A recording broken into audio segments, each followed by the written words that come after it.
Y'all ready for another creepy ass story time? This is the night where the devil decided to pay our little club a visit. And sadly, this is the last night I ever saw my friend. This takes place in Los Angeles, California. I'm 19 years old. I've been dancing for about a year at this point. And I've got one really good girlfriend. This is before I met Carmen. Her name is Aranza.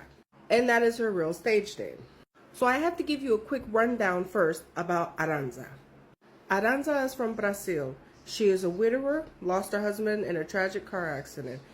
She's got 2 kids that are in Brazil, and she's got 2 sets of grandparents to take care of. She's got to take care of her parents and her husband's parents, right? So all financial responsibility falls on Aranza. That is why she was here in the U.S. dancing. Now, Aranza is very religious. I know. Don't fucking say nothing. Just because we're dancers doesn't mean we don't love Jesus. I met her 2 months into dancing, so like 10 months total, right? She went to church every Sunday, didn't swear, didn't drink. She didn't have a mean bone in her body. Very nice girl. And she always expressed guilt for being a dancer, you know what I mean? Like, she was really, really ashamed of it, but she felt trapped, like she couldn't do anything else. And she had a whole family to take care of in Brazil that were depending on her. And a 9 to 5 just wasn't going to cut it. She still had to take care of herself and pay her own bills too. So one night, me and Aranza are at the club. And this particular night, it is popping the fuck off. And I don't mean in a good way. This particular club was very small and like very chill. I never saw like girls fighting or customers fighting. Nothing like that. It was super, super, super chill. So drama there was like rare. There were a total of 3 fights, 1 between girls in the back and 2 between like customers, and these were all separate like little fights. I'm chalking this shit up to like a full moon, like, you know, the lunar cycle or some shit. All of these fights happened within like a span of 1 hour. Then in comes this man, and this is the most beautiful man I've ever seen in my entire life, still to this day, and I remember his face very well.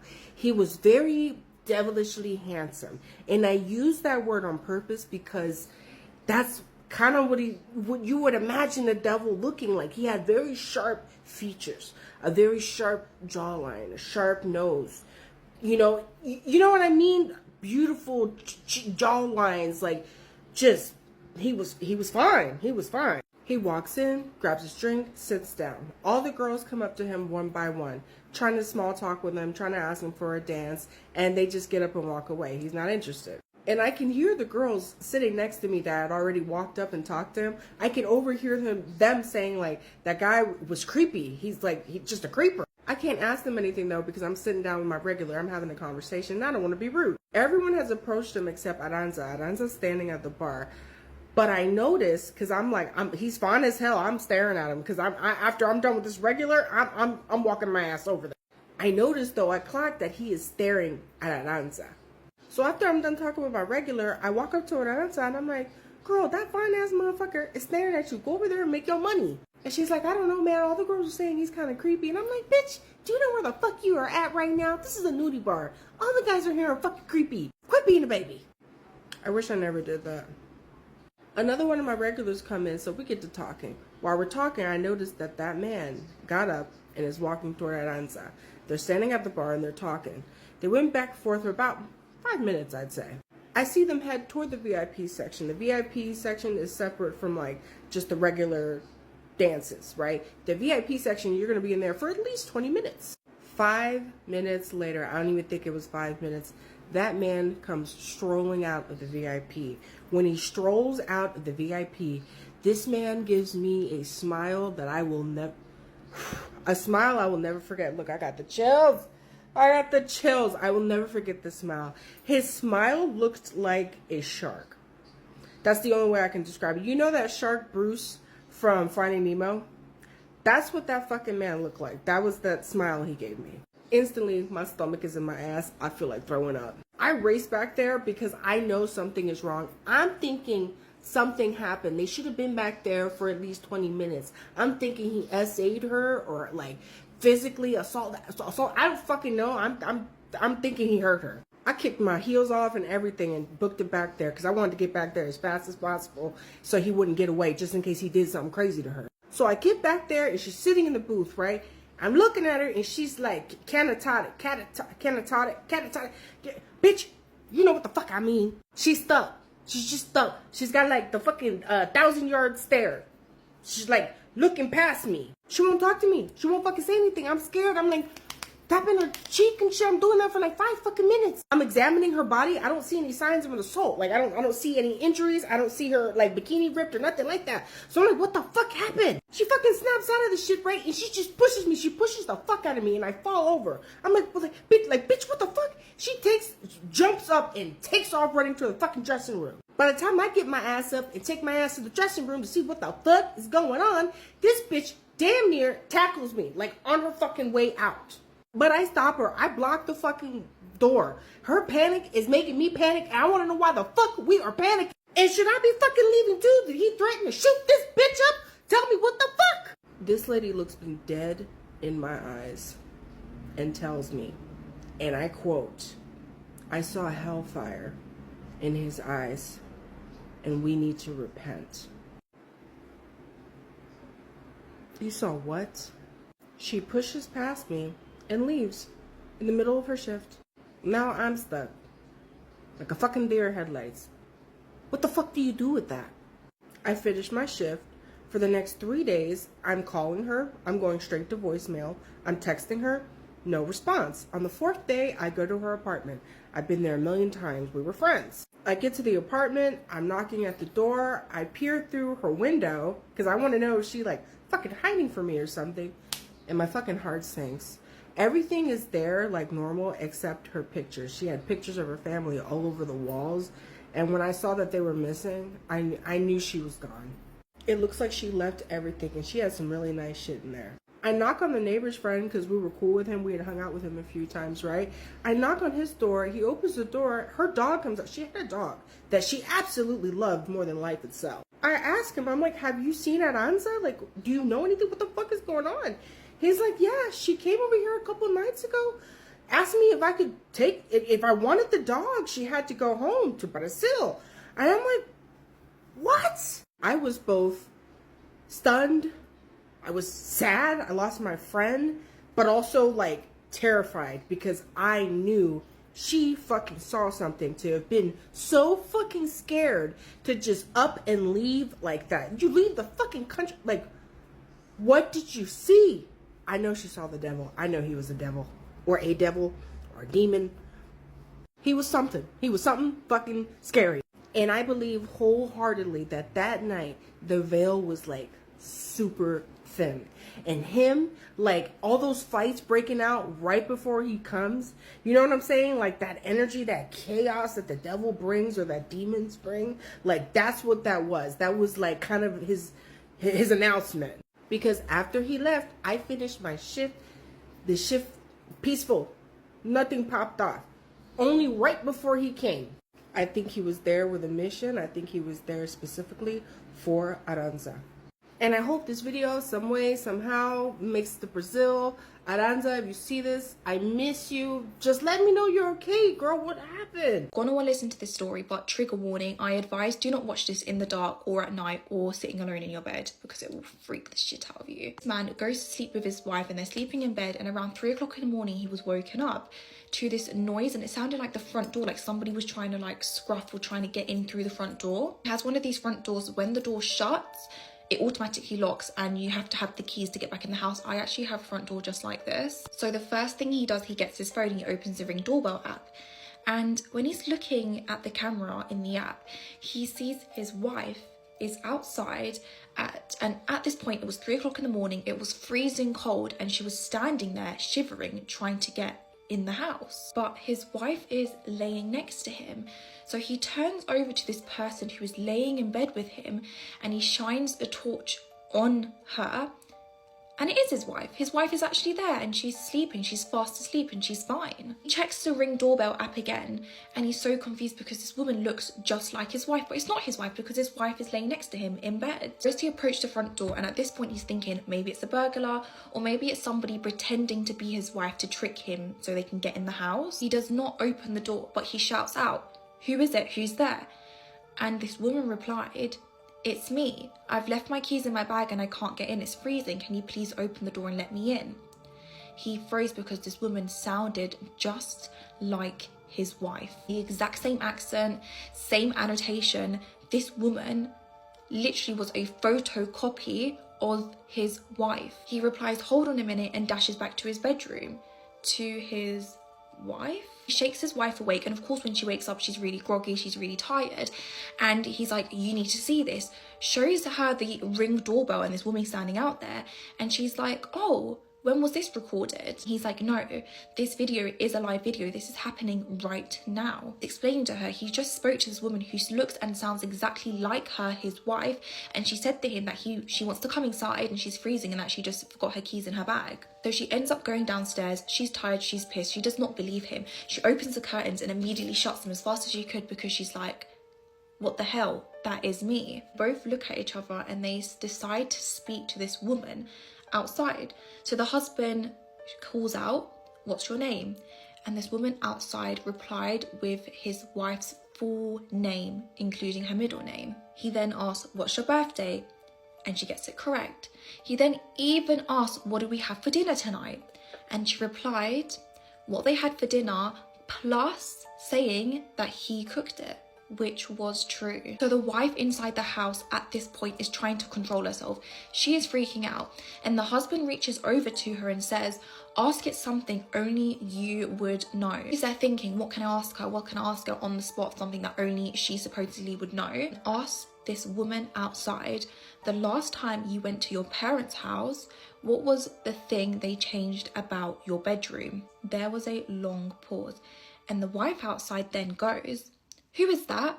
Is there someone else with you? Who's that there speaking?" She goes, "You're starting to freak me out. What is going on? Why are you not letting me inside?" At this point, the fake wife outside realizes she's actually speaking to the real wife inside. The husband and wife at this point are just like, "Answer the question, answer the damn question." And after another long pause, she answers the question, and correctly. The wife inside is absolutely terrified because only she is supposed to know about this. So she grabs her husband's hand and they run upstairs to go back to their bedroom and they lock themselves in the bedroom. They pull out the Ring doorbell app and they watch this woman outside that looks just like the wife walk off in the backyard. And they presume she's off to find the spare key. They're truly convinced at this point, if this woman knows all these personal questions about them, she will know where the spare key is. That's the story. It is terrifying, and it's so terrifying because I have a feeling that this was a jinn pretending to be the wife, but this jinn must have been watching them and must have been hanging around them for a long time, which is just terrifying to think. It is so scary, but let me know what you think about this story. Let me know what you think happened. If you think it must have been just a stranger that was pretending to be the wife trying to get in, or if you think it was some sort of paranormal activity. If you've seen this man in your dreams, I have some bad news. So this is Hatman, and he is one of the most commonly seen sleep paralysis demons in the entire world. And here's how you know if you're about to see him. First, you'll wake up in the middle of the night and you won't be able to move at all. Like you'll feel completely paralyzed. Next, you'll feel a crushing feeling on your chest, like something is sitting on it. And when this happens, it's going to be very hard to breathe. And at that point, there's nothing you can do. That's when Hatman comes into your room. Many doctors believe that Hatman is just a fragment of people's imaginations, but a lot of people think that he's shown up in photos like this one, or this eerie one that was taken on the day of these women's mother's funeral. In the next part, I'm gonna read some stories of people who believe they've seen him.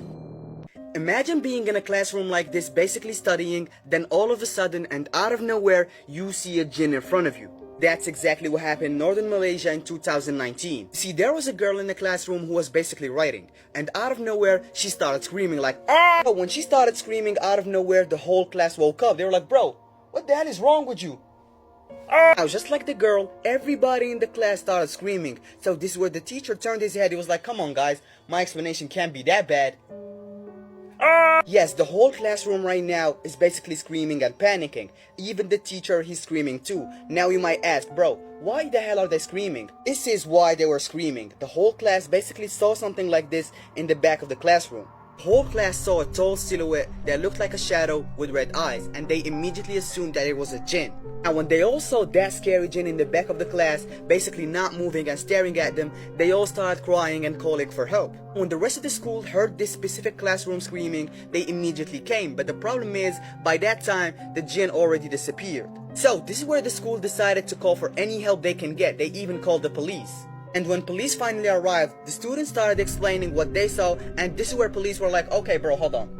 We can't even see the jinn you're talking about. How do you want us to arrest it? Obviously, police in this case, they couldn't help. I mean, because they can't see or understand what the students are talking about. In this moment right here, the school officially decided to shut down until the problem is solved. They basically told everybody to go home, and since the majority of people in Malaysia are Muslim, they decided to call an imam. Yes, an imam came to that school and he did a thing called ruqya, which is supposed to scare or keep the jinn away. And when the imam did his thing, the school reopened again a few days after, and nothing happened after it. Many people believe that this school was built close or on top of an old graveyard, and it's believed that you shouldn't live or stay close to these places. That's why the jinn came to say hi. Now, this was probably traumatizing for everybody in that school, the students, the teacher, or everybody that experienced it.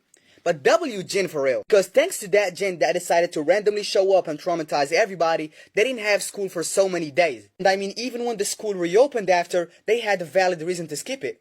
And talking to that jinn, if you're seeing this video, please show up to the class tomorrow, to my class. Not tonight, tomorrow. I have 2 hours, I don't want to do that. Can we show them the older homestead? Yeah, let's go. As you know. No, it's not. No, it's not.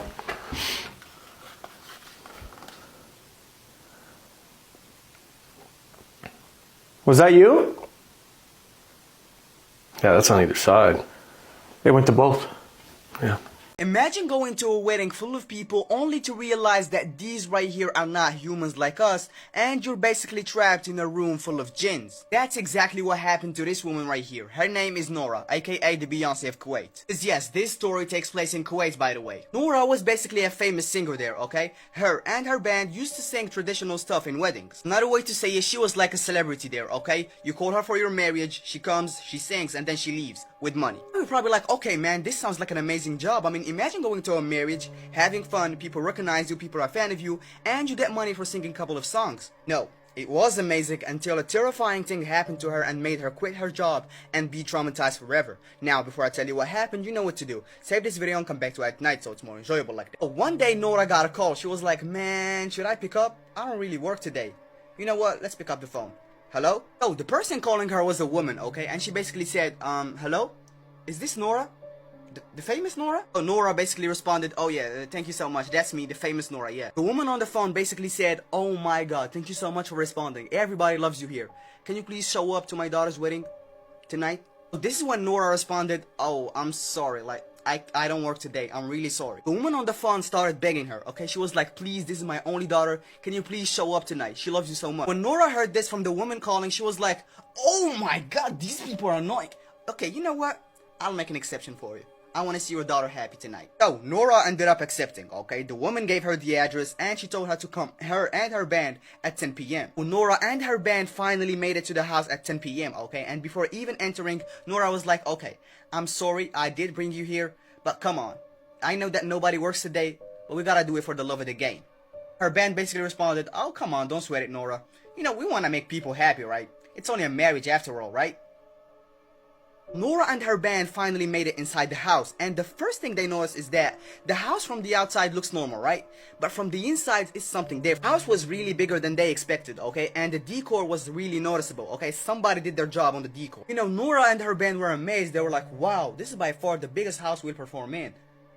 While the band was examining the inside, the woman came. Remember the woman who told her to come here in the first place? The woman who begged her to show up for her daughter, blah, blah, blah. Yes, she came. She was like, oh my god, Nora, I'm a big fan. And she wanted to shake her hand. When Nora saw her, she was like, oh, what's up? How are you? Yeah, I'm good. Thank you. This is your daughter's wedding? Yeah, I'll tell you, it's about to be amazing. She shook her hand. Nora noticed something, okay? The woman's hand was dry, okay? And it was not moving. You know how humans' hand move? Her hand was not moving, and she could feel her bones. When she felt that, she started having a little doubt, okay? She was like, okay, I've never seen something like this before. I mean, okay, you know what? I'm not judging. And she was not trying to scare her band either. So she was like, okay, to the woman she was speaking, she was like, where do we perform? The woman responded, you see, we love you so much. We do appreciate you so much for coming. So we prepared everything. You do perform in that corner over there. You see it? Yeah. Oh, Nora responded, oh, okay, that's really sweet. You know, thank you so much. Yeah, let's go over there. Yeah, okay. See you there. In this corner right here, Nora and her band started performing, okay? And what a performance. Everybody was loving it. Everybody was shaking their heads, vibing like, Nora and her band, while singing, they were feeling the energy. They were like, yeah, okay, that's what we're talking about. That's the type of vibes we like. You know, keep... See, while singing, Nora noticed a detail that she could have noticed from the beginning, but she didn't for a reason. It's almost like it was hidden from her. Why is everybody dressed in old clothes? Well, nobody was dressed in the typical wedding clothes of today, if you know what I mean. Everybody was dressed like the 17th century. So Nora was like, what the hell is going on? Nora told herself, okay, that's weird. You know, she kept singing. She was still giving some side eyes, but you know, she kept singing. I don't know the song she was singing. I wasn't there with her, but she was singing something like, I'm alone ashamed. What? I'm alone ashamed. Let me sing. See, meanwhile Nora was singing, one of her band members started tapping her shoulder. And you know, she's trying to communicate but sing at the same time. She was like... The band member who was trying to get her attention was the one playing guitar, okay? And he was like... Look at their legs. Look at their legs. Nora was like, what do you mean their legs? Shape of, yeah. This is what Nora saw. Goat legs, and she understood that from the beginning she was not with humans. Yup, she's singing with jinns. If you don't know what a jinn means, scary creature, I talked about him in my first post, go check it out. But when Nora saw this, she was in shock, but she kinda knew that something was wrong from the beginning, you know? Remember when she shook hands with the woman who invited her? Yup, in that moment she felt that something was not right. So Nora and her band kept performing, okay? They were not trying to get suspicious, but you know, their voices kept getting low, and they started thinking about this. Those are jinns, but they're in human forms. And you know, while thinking about this, they noticed something. It's midnight. One of her band members was like, hey yo, Nora, we should go. The vibe switched up, it's not the same anymore. These things right here are not even dancing, they're jumping and making weird noise. It's scaring me. You know, it's midnight, we should go. He said all that keeping his voice low. It doesn't matter because he's playing an instrument so nobody's hearing him. Problem is, in Nora's case, she can't talk, she's literally singing. And this is where she had to step up, talk to some of the jinns and told them that we should get a break. Oh, the woman who invited her in the first place, the jinn, came and she was like, Nora, I heard that you want a break, is that true? Nora basically responded, yeah, it's hot out here. And you know, we're kind of tired, so can we go in that room, please? Rest for about 5 to 10 minutes and then we'll come back. Jin basically responded, yeah, you can go.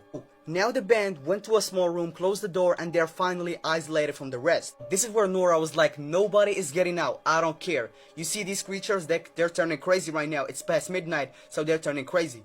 Nobody's getting out unless you wanna. Band members basically responded, bro, do you want us to be stuck here forever or what? We should get out. Nora basically responded, look, the woman invited me at 10 p.m., right? I don't think that's a coincidence.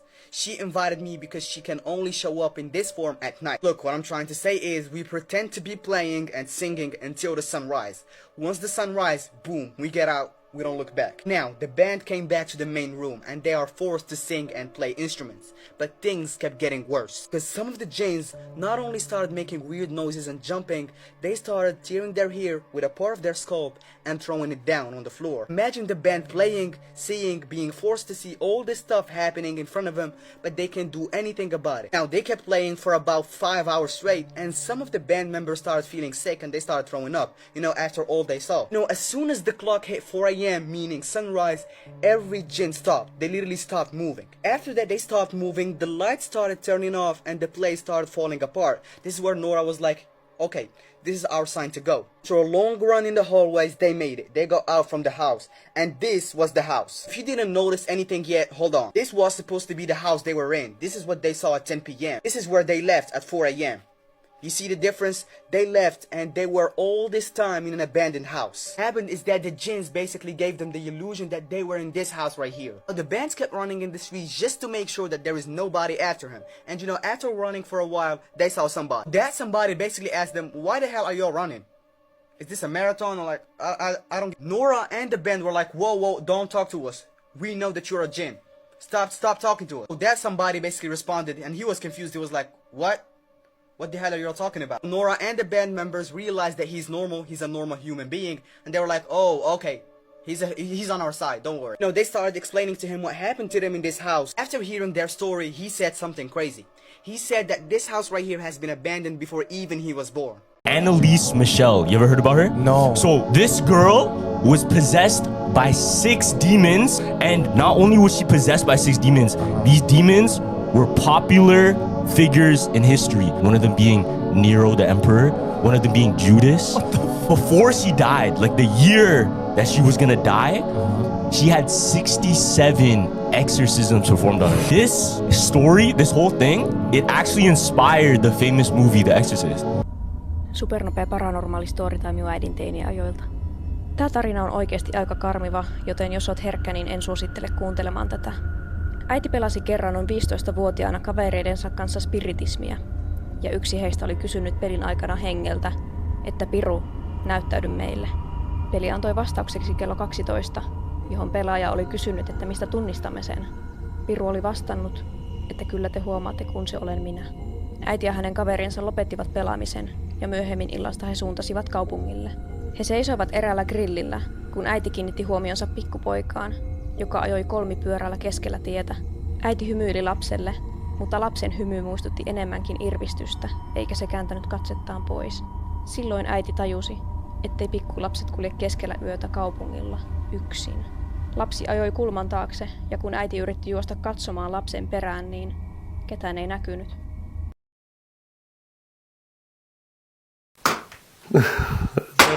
What the fuck was that? Bro! What's going on around you? I don't know. I'm frozen. I am frozen. Did the window Sean. break? What would happen if you followed a mimic? Now, I've always wondered this because you hear these stories of someone hearing like their mother knocking at the door or telling them to come in the kitchen. But what would happen if you actually listened to the mimic? Here's a story that might tell you why you should not follow a mimic. There was this young man named Aiden. Now, Aiden lived with his grandfather and his 2 parents. Now, one day, Aiden was hanging out in his bedroom and he's playing a game. Well, he hears his parents like pull in and he looks out the window and sees them getting out of the car, unloading some groceries into the house. So he's like, awesome, man, we're gonna have something to eat. So he goes back to his game and then he hears his mother say, Aiden, come in the kitchen, I got some food. And he, at this time was like in the middle of a battle. So he's like, hold on, Mom, I'll be there shortly. I'm in the middle of a battle. And she goes, come on, Aiden, hurry up, come in the kitchen. And all of a sudden, he said he got a phone call and it was from his mom. And he's like, why is she calling me when she's in the kitchen? So he picks it up and his mom's like, hey, honey, we're at the grocery store. Do you want us to get you anything? And he goes, what do you mean you're at the grocery store? You already got groceries. You're in the kitchen. And she goes, what are you talking about? We just got to the grocery store. And he looks out the window and sees that their car is not there. And then right at this moment, he hears his mom saying, you better get in the kitchen right now or you're going to be in trouble. You better come eat. And like, he's like, I got to call you back, Mom. He hangs up. So he goes and he locks his door and then he calls his mom right back and is like, look, when you get home, call me. I'll help you bring in the groceries. So about 25, 30 minutes later, his mom calls him. And she's like, honey, we're home. Come outside. And he said he was getting ready to go out of his room, but he looked out his window first and their car wasn't there. So he's like, you know what? I don't know what to do because I don't know like who really is my mom right now. So as he's sitting in his bedroom, right, he hears his parents come home and come into the house. And all of a sudden his mom comes up to his door and starts knocking. And she goes, Aiden, let me in. And he's like, not right now, Mom. And she goes, what are you talking about? Let me in. Unlock this door. Why do you have the door locked? And he's like, no, I'm not opening the door. And his mom goes, all right, I'll just get the key and unlock it. So he grabs like this baseball bat that's chilling in his room and he's prepared for this thing to come in. And like at the time, he still thinks whatever, was calling his name in the kitchen, this is them. So he sees the handle jiggle and the door open. and it's really his mom. And he can tell that it is actually his real mom. And she goes, "What are you doing?" And he's like, "Oh, nothing." And he sets the bat down. And she's like, "You're acting weird and stuff. And there's food in the fridge if you're hungry." So he didn't know what to make of that. Like, what did he just experience? And he didn't feel like he could tell his parents about it. So he decided to talk to his grandpa, who was kind of like his best friend at the time. So he goes to his grandpa's room and he's like, "Grandpa," he's like, "have you ever seen something like you can't explain?" And he goes, "What do you mean?" And he tells the story about like how he thought his mom and dad had came home, he seen their car and everything, but it wasn't actually them. And the grandpa goes, "Oh no, oh no." And he goes, "What's wrong, Grandpa?" And he says, "Well, when I was a young boy, I grew up in a small Polish village near Warsaw." And he said, "We had this term that was this long Polish word, but it roughly translated into evil twin." And he said they believed there were these evil spirits that could take the form of anyone and would try and trick you and lure you, out into the woods. So his grandpa said, "When I was a young boy, my father had me chopping wood outside. And I hear my grandma's voice coming from the forest. And she's saying, come in the woods. I baked you a pie. Like, come out here. It's nice and warm. Like, you'll like this pie." And he said, he was so hungry, like he almost started to go out into the woods until his father ran and grabbed him and said, "Get back in the house." And his father locked the door and said, "If you hear someone calling you from the woods, don't ever go. Don't respond." So he said, when you encounter an evil twin, as they called it, they will follow you for the rest of your life. And he feared that maybe this thing had followed him here to America. And this is what Aiden had seen. A couple weeks later, his parents are gone, and it's just him and his grandpa. And they're watching this World War II documentary in the living room. Well, all of a sudden, the wind picked up, and a strong breeze pushes the back kitchen door open, and they hear it, open up.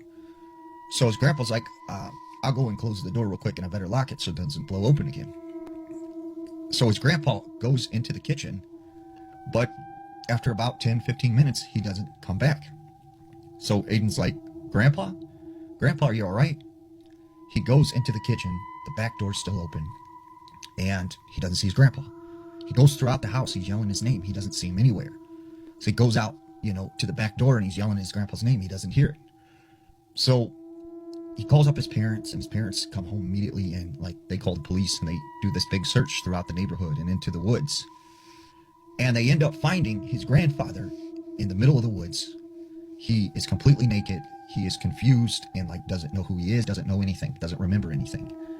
So they bring him back home and everything. Well, Aiden said that, they chalked this up to dementia and said he was diagnosed with a severe case of dementia. But Aiden, in his mind, suspected, because of the series of events that happened before this and his grandfather going out to the kitchen when the door opened, that this was the evil twin thing that his grandfather had talked about.